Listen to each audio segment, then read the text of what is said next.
লালমনিরহাটে কালবৈশাখী ঝড় ও শিলাবৃষ্টিতে জেলার 5 উপজেলা জুড়ে ব্যাপক ক্ষয়ক্ষতি হয়েছে। শনিবার ভোররাতে হঠাৎ করে আঘাত হানা দেয় কালবৈশাখী ঝড়। এতে কালীগঞ্জ ও হাতীবান্ধা উপজেলায় সবচেয়ে বেশি ক্ষতি হয়েছে। প্রবল শিলাবৃষ্টিতে অসংখ্য টিনের খড় ছিদ্র হয়ে বসবাসের অযোগ্য হয়ে পড়ে। অনেক পরিবারের মাথা গোঁজার একমাত্র আশ্রয় ক্ষতিগ্রস্ত হয়, তারা চরম দুর্ভোগে পড়েছে।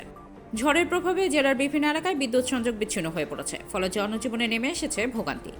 শিলাবৃষ্টিতে মাঠের ফসলের ব্যাপক ক্ষতি হয়েছে, বিশেষ করে ভুট্টা ও বিভিন্ন শাকসবজির ক্ষয়ক্ষতি বেশি হয়েছে।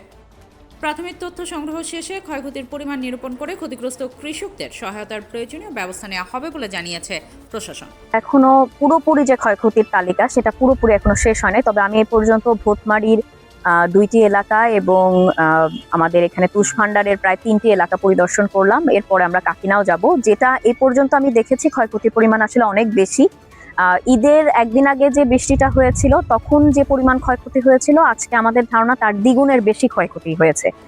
শুধু ভোটমারিতেই যে আমি 3টা এলাকা দেখেছি, সেখানে আমার মনে হয়েছে শতাধিক ঘর একেবারেই ঝাঁঝরা হয়ে গেছে, যেগুলোর টিনের যে অবস্থা সেখানে আসলে থাকার মতো অবস্থা নেই। এছাড়া কিছু ভুট্টার ক্ষেতও আমরা দেখলাম, সেখানেও বেশ ক্ষয়ক্ষতি হয়েছে। তো এই ক্ষয়ক্ষতির পরিমাণ আজকে আমরা আমাদের যে ইউনিয়ন পরিষদের চেয়ারম্যান, মেম্বার, জনপ্রতিনিধিরা আছেন তাদের মাধ্যমে পুরো তালিকাটা করে আমরা একদম ক্ষয়ক্ষতির যে পরিমাণ সেটির তালিকা করছি। তালিকা করার পর তাদেরকে যথাসাধ্য সম্ভব আমরা কিছু সহায়তা করার চেষ্টা করব।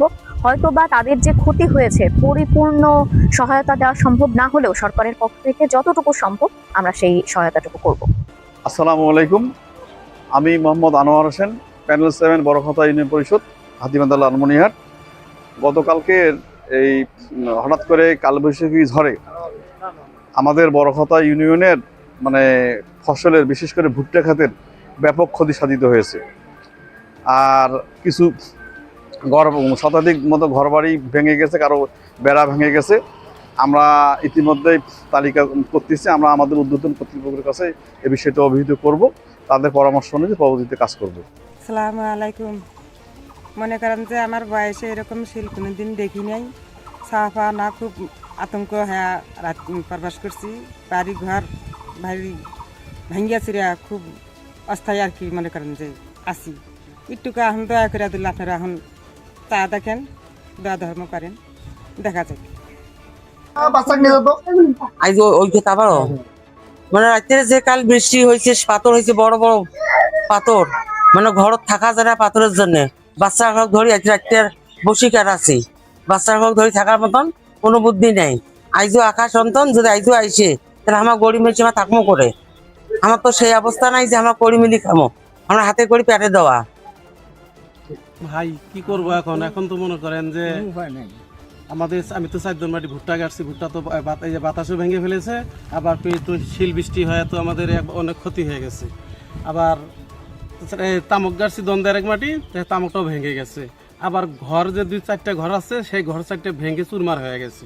এখন আমাদের তো কোনো উপায় নাই, আমাদের কোনো খুব সমস্যা। এখন মনে করেন যে তামাক 4টা বেচে যে আমরা একটা টিন আনবো, সেই ইয়েটা সামর্থ্যটা নাই। ঠিক আছে, এখন আমরা কি করবো? এখন আল্লাহ ভরসা, যদি কেউ যদি কোনো ভাবে যদি আমাদেরকে সহযোগিতার হাত বাড়াইয়া দেয়, তাহলে আমাদের একটা উপকার হবে ভাই।